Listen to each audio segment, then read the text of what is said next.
আজকের দিনটা ছিল অন্যরকম।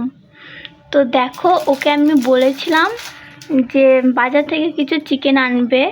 তো ও মানে ভাত খেতে খেতে আমি বলেছিলাম 1টার সময়, তো ও ভাতটা খেয়েই চলে গিয়েছিলো চিকেনটা আনতে। তো দেখো, ও 500 চিকেন এনে নিয়েছিল বাজার থেকে। তো চিকেনটাকে আমি প্রথমে ফ্রিজে ভরে রেখে দিয়েছিলাম। আমি বলেছিলাম যে বিকালেই করব।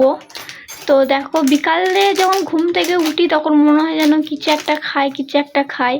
তো ওই জন্যই ও চিকেন টেনে নিয়েছিল। তো ওই জন্যই আজকে বানাবো চিকেন পকোড়া। আর আজকে একটু মেঘলাও ছিল। তো দেখো, প্রথমে আমি চিকেনটাকে ভালো করে ধুয়ে নিয়ে চলে এসেছি। তো চিকেনটা ম্যারিনেট করব। তো চিকেনটা ধুয়ে নেওয়ার পর দিয়ে দিয়েছিলাম আমি লবণ, আদা, রসুন, জিরে বাটা, আর দিয়েছিলাম ধনে গুঁড়ো, লঙ্কা গুঁড়ো, দই। এইখানে এগুলো দিয়ে দিয়েছি। আর দিয়ে দিচ্ছি আমি 2টো ডিম, পোলট্রির ডিম।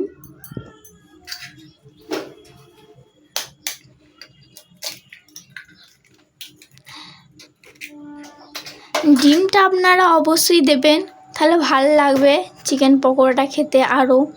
আর এইখানে দেখো, আমি কর্নফ্লাওয়ার দিয়ে দিচ্ছি আর 2 চামচ বেসন।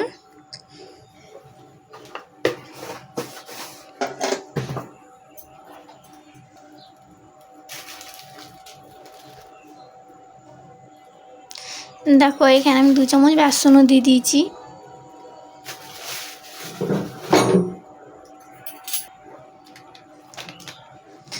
আর পরিমাণ মতন একটু পারা হলুদ আমি দিয়ে দিলাম। এরপর দেখো, চিকেনটাকে আমি ভালো করে ম্যারিনেট করে নেবো। যত ভালো করে আপনারা ম্যারিনেট করবেন ততই মাংসটা ভালো লাগবে খেতে।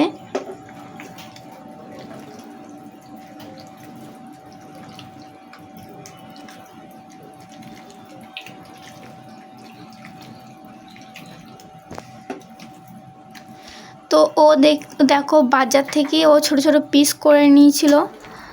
যখন যেরকম মন হয় তখন সেরকমই পিস করে আনে। তো আজকে চিকেন পকোড়া করবো বলেছিলাম, ওই জন্য পকোড়ার সাইজগুলো কেটে এনেছিলো। আমাকে আর ঘরে মানে খাটনি করে আর কাটতে হলো না কো।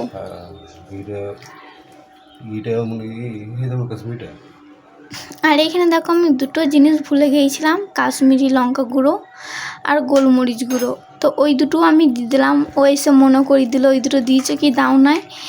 তো আমি বলেছি ভুলে গিয়েছি, তো ওই দুটো আমি দিয়ে দিলাম।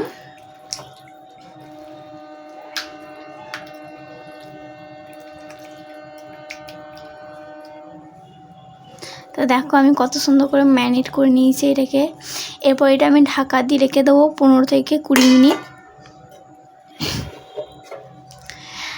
আর এইদিকে দেখো, ভাজার জন্য আমি তেলটাকে হালকা গরম করে নেবো। বেশি তেজ গরম করলেও হবে না, এটা হালকাই গরম করতে হবে। তাহলে তেজ গরম করলে মাংসটা আপনার হয়ে যাবে, আর মানে ওপরটা হয়ে যাবে আর ভেতরটা কিন্তু কাঁচাই থেকে যাবে। ওই জন্য আমি বেশি গরম করব না, হালকা করে গরম করব।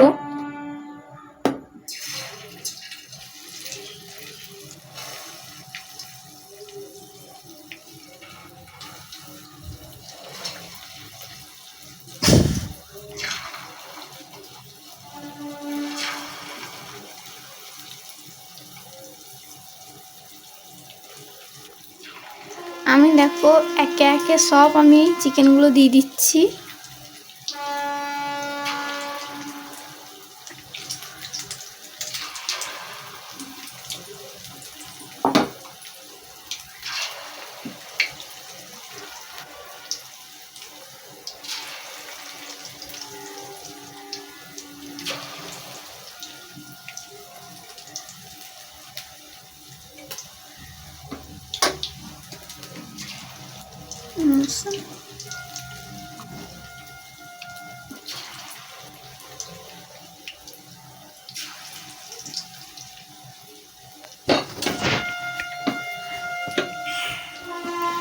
তো লো ফ্লেমেই ভাজতে হবে মাংসটাকে, হালকা আঁচই ভেজে নেবেন, তাহলে কাঁচা কাঁচা থাকবে না। আমি দেখো হালকা আঁচই ভাজছি।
দেখো আমার চিকেনগুলো লাল লাল হয়ে গেছে, উল্টো পাল্টা করে আমি লাল লাল করে ভেজে নিয়েছি।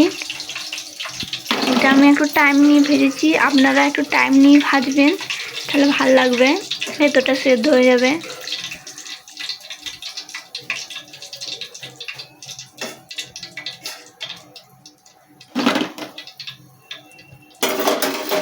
তো আমি একে একে ওইগুলো দিয়ে দেবো, আর যেটা বেঁচে আছে।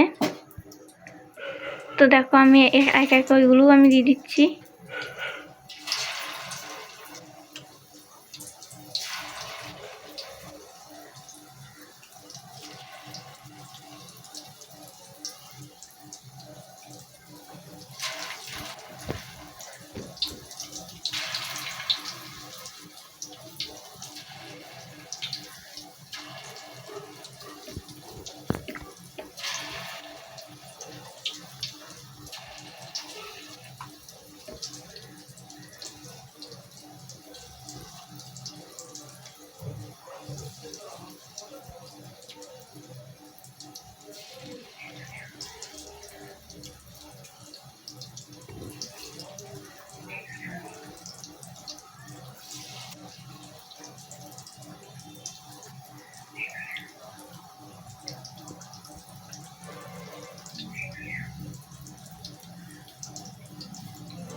তো দেখো আমি সব চিকেনগুলো এরপর দিয়ে দিয়েছি এইটাতে,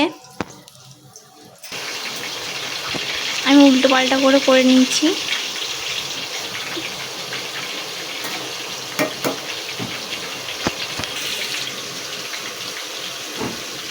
দেখো হালকা হালকা লাল লাল করে হয়েছে, মানে এটা একটু কাঁচা কাঁচা আছে, আর একটা আমি লাল করে নেবো।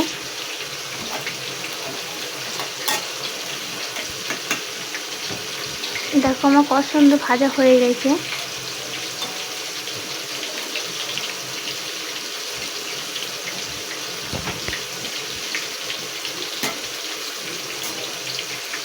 তো দেখতে কেমন লাগছে অবশ্যই জানাবেন, কেমনি হয়েছে না হয়েছে।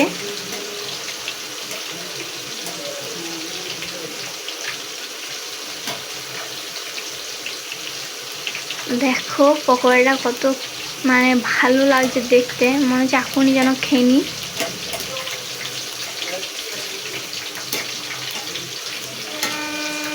আপনারা দেখেই বুঝতে পারছেন যে চিকেন পকোড়াটা কতটা টেস্টি হবে।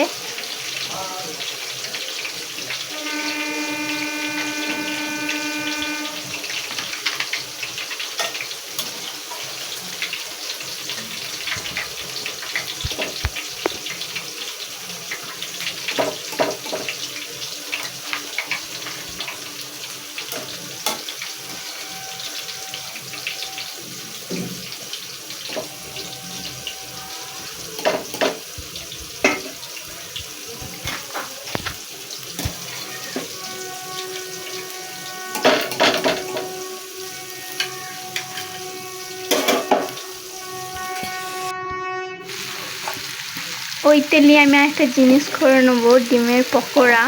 তো আমার দিদা মানে চিকেন খাই না, তো ওর লেগে একটা ডিমের পকোড়া করে নিচ্ছে আমি এদিকে। ডিমের পকোড়া ডিমের চপ সে একই।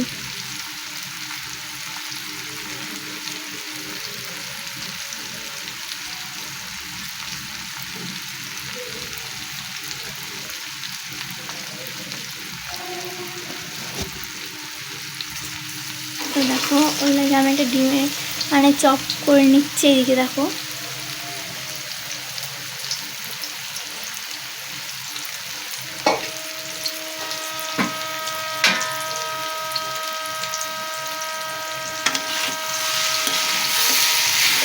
এটা হাই ফ্লেমে করলেও কিছু হবে না, কারণ আমি আলু মালু সব সেদ্ধ করে রেখে দিয়েছিলাম, মশলা ফসলা ভাজা ভুজি ছিল সব কিছু।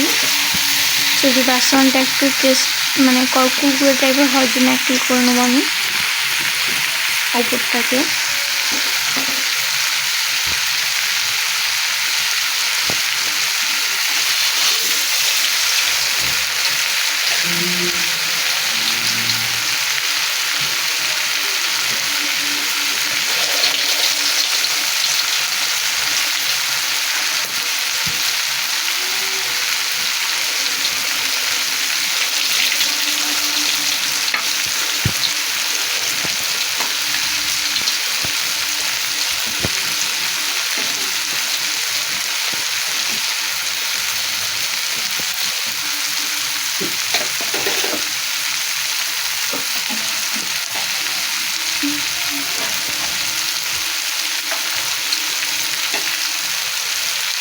দেখো ডিমের চপটা আমার হয়ে গেছে, এবার ডিমের চপটাকে আমি নামিয়ে নেবো।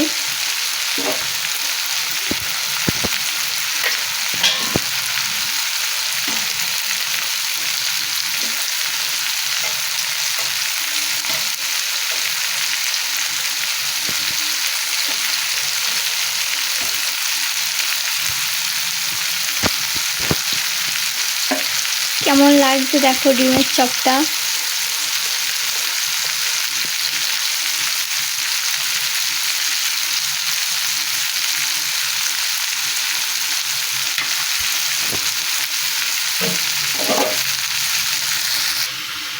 তো দেখো এখানে আমার সব রেডি হয়ে গেছে।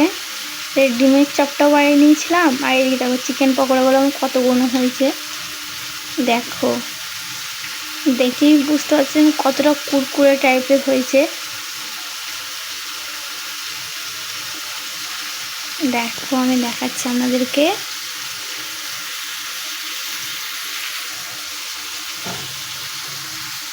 তো ভিডিওটা আমার এই পর্যন্তই। ভালো লাগলে অবশ্যই লাইক, কমেন্ট, সাবস্ক্রাইব সব করে দিও।